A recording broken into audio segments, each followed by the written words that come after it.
Coucou tout le monde, donc aujourd'hui je suis absolument ravie de pouvoir vous retrouver pour les favoris de ce mois-ci parce que finalement j'en ai quelques-uns, j'avais peur de ne pas en avoir du tout puisque bon voilà c'est un petit peu compliqué pour moi ces derniers mois mais je me suis remis dans le bain, pas du tout, dans le bain il y a début du mois, donc du coup j'ai recommencé à utiliser quelques produits. J'ai découvert de nouveaux produits aussi entre temps, voilà, les amis qui ont fait des retours. et du coup voilà, j'ai pas mal de petites choses à vous montrer. Premier gros favori, c'est peut-être le favori de tous ces favoris dans cette vidéo en tout cas, c'est enfin, ça fait des mois et des mois et des mois que je la veux, que je la mets dans ma wishlist. À chaque fois il y a un truc qui me retient de ne pas le prendre, donc là j'ai passé commande c'est pas le seul produit d'ailleurs, je vous montrerai ailleurs. C'est la crème teintée mat de Jouet Cosmétiques, donc qui se présente comme ceci. Ça ressemble un petit peu au packaging Laura Mercier en un peu plus large, un peu plus court. Mais c'est pas du tout la même texture, j'étais très étonnée. Donc il y a deux versions, soit la mat que j'ai là, donc qui est plutôt adressée aux peaux mixtes à grasse qui ont tendance donc à briller, soit vous avez la version luminizing, donc qui est plus glowy, plus lumineuse en tout cas. J'ai des échantillons mais j'ai pas testé encore, et pourtant moi qui adore le glow, j'ai vraiment hésité. Mais en ce moment j'ai envie de, je sais pas pourquoi, j'ai envie de m'attiter et voilà, j'ai envie de vraiment d'essayer celle-ci pour changer mes habitudes. Et waouh, quelle découverte, quelle belle surprise. C'est un produit que je rachèterai les yeux fermés. Donc c'est une crème teintée mais qui est quand même, de par sa texture mate, qui est plus épaisse qu'une crème teintée classique. C'est une texture un petit peu mousse, je trouve, qui est un petit peu pas aérienne mais qui fait vraiment très mousse en fait, et qui est assez épaisse, qui est assez couvrante aussi. Donc si vous avez des imperfections, des rougeurs, ça va vraiment très bien couvrir.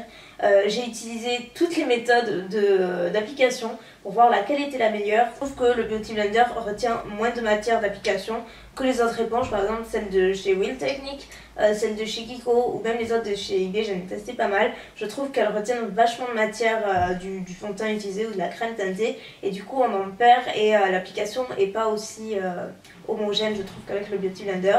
Au pinceau c'est sympa, mais c'est vrai que moi j'ai tellement pris l'habitude d'appliquer tout ce qui est fond de teint, crème teintée à l'éponge que du coup je délaisse vraiment le pinceau. Je trouve que ça fait des traces, même avec le meilleur pinceau, c'est pas le rendu que je préfère. Par contre au doigt j'ai absolument détesté, je trouve que ça fait voilà, là par contre ça fait vraiment trop de traces. Donc bref, tout ça pour dire que mon application préférée est au Beauty Blender.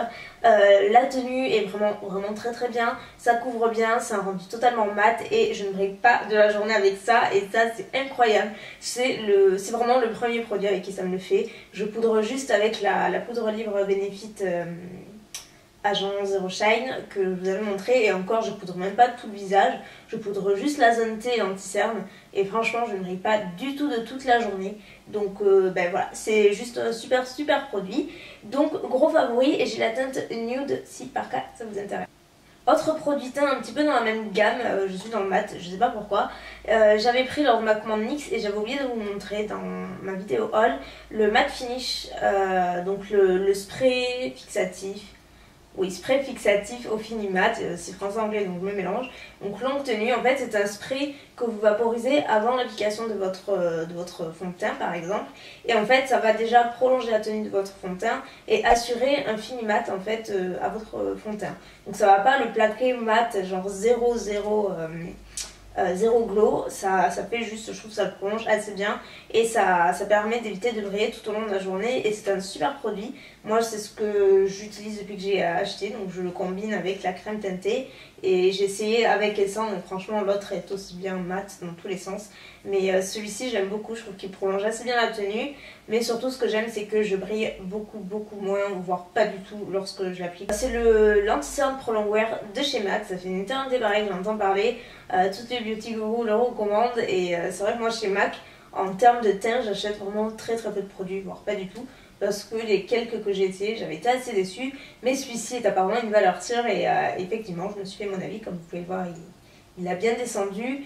Et par exemple en centre, quand j'ai recommencé à me maquiller, donc genre les 2 dernières semaines, j'utilisais juste ça et une poudre libre, et en fait c'était nickel, ça a vraiment une très grande couvrance. Donc pour les cernes c'est super couvrant, pour les rougeurs et les imperfections c'est très couvrant aussi, ça fait office de correcteur, il en faut très peu. Par contre c'est un système de pompe qui se salit assez vite. Mais c'est un système de pompe qui par contre délivre un peu trop de matière, je trouve. Et ça tient excessivement bien, ça ne file pas dans les plis. Enfin, moi après je poudre toujours. Mais vraiment très très bon produit et c'est celui que j'utilise tout le temps maintenant. Toujours côté teint, mais cette fois-ci nouveau bronzer et on reste chez Jouer. C'est le Suntan. Oui, c'est celui-ci parce qu'il y en a deux. Donc c'est pareil, j'ai commandé lors de ma commande Jouer Cosmétique. Et c'est le bronzer que je voulais depuis une éternité. Je l'avais déjà eu en échantillon, je vous en avais parlé d'ailleurs, et je l'avais absolument adoré. Les produits Jouer Cosmétique, je les compare vraiment à Laura Mercier. C'est vraiment fini super naturel, ça fait vraiment... ils ont de superbes teintes, mais vraiment très neutres, très naturelles, qui donnent l'effet bonne mine tout de suite. C'est pas des trucs too much ou quoi que ce soit, c'est vraiment des produits de super qualité. Donc voilà pour le Suntan. Il est satiné, il n'est pas pailleté, mais il est quand même un petit peu satiné et la couleur est absolument parfaite. C'est le genre de bronzer avec lequel vous ne pouvez pas vous louper, c'est juste pour réchauffer le teint, c'est pas forcément pour faire du contouring. J'ai quelques blushs aussi, donc toujours chez Jouer, promis, après j'arrête.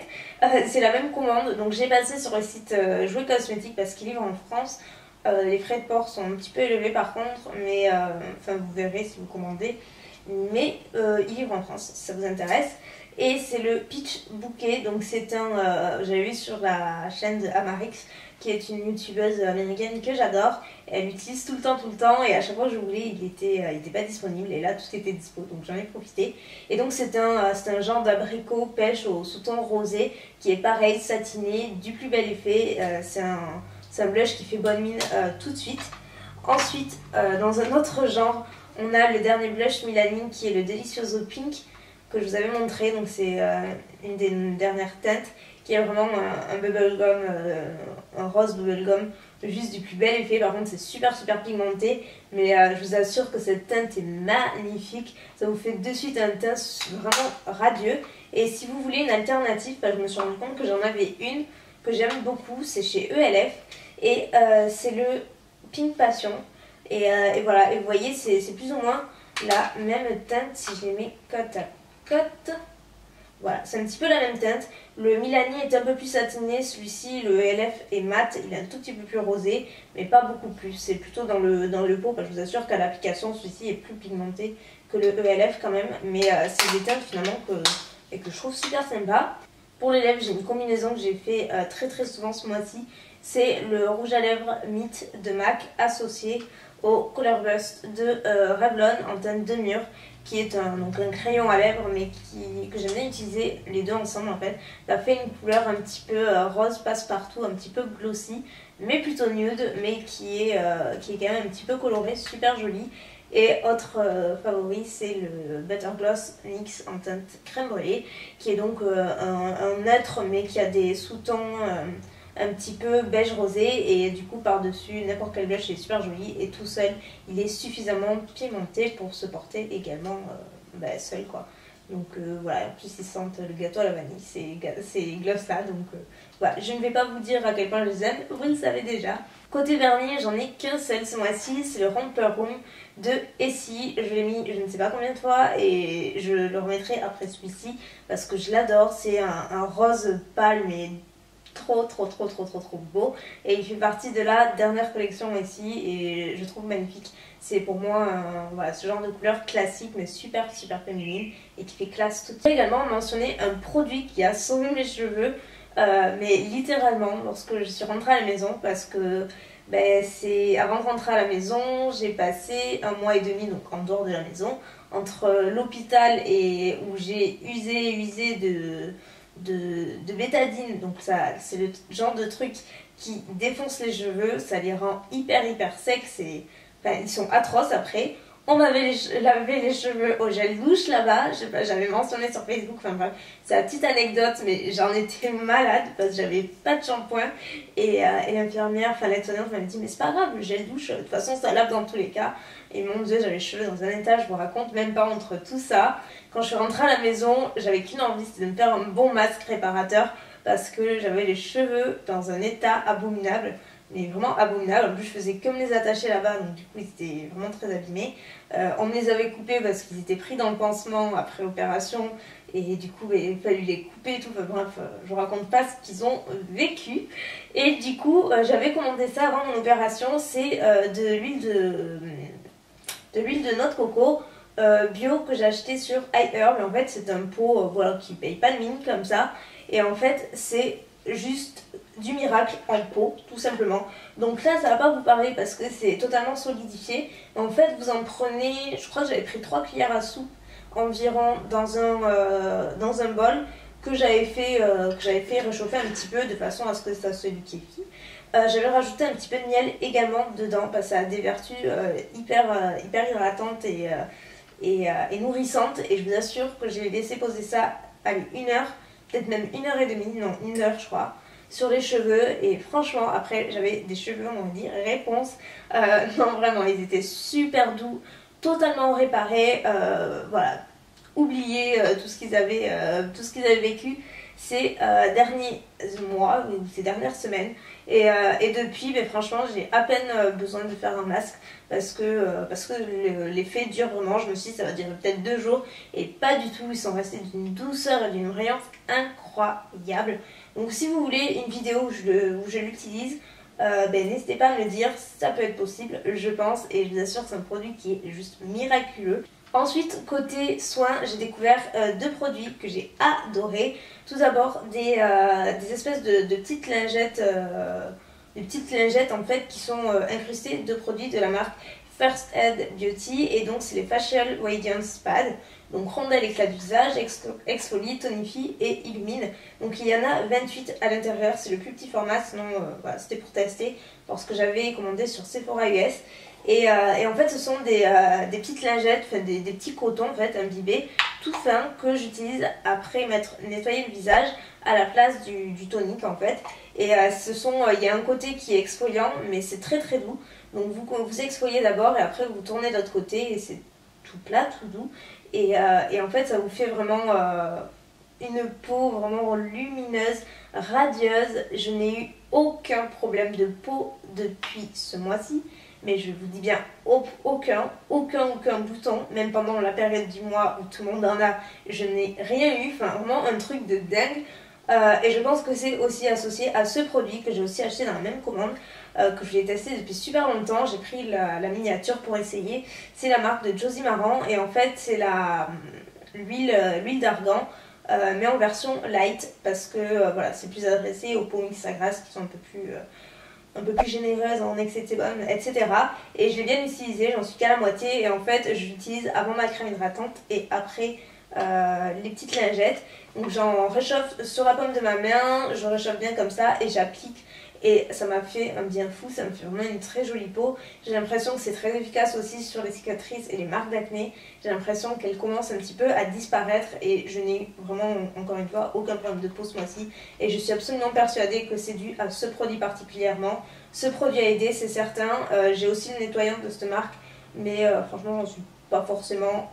Voilà, juste un bon nettoyant, mais sans plus, que je rachèterai pas. Mais ces 2 produits-là, je suis sûre qu'ils ont fait beaucoup pour ma peau ce mois-ci. Et dernier produit, parce que Elsa Makeup, sans parler des rhumes, c'est pas Elsa Makeup. Non, heureusement que j'en parle pas dans toutes les vidéos, mais celle-ci est géniale. C'est une des dernières de chez Victoria's Secret, et c'est la Lost in Love.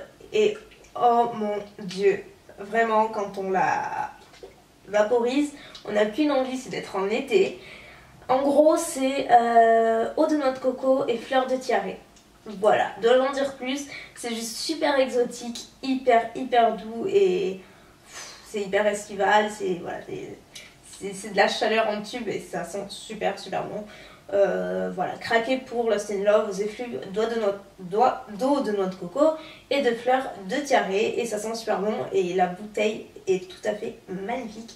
Donc voilà, je fais que m'en pchiter depuis que je l'ai, et je l'ai pris sur Victoria's Secret parce que j'avais passé une commande. Donc voilà pour mes favoris de ce mois-ci.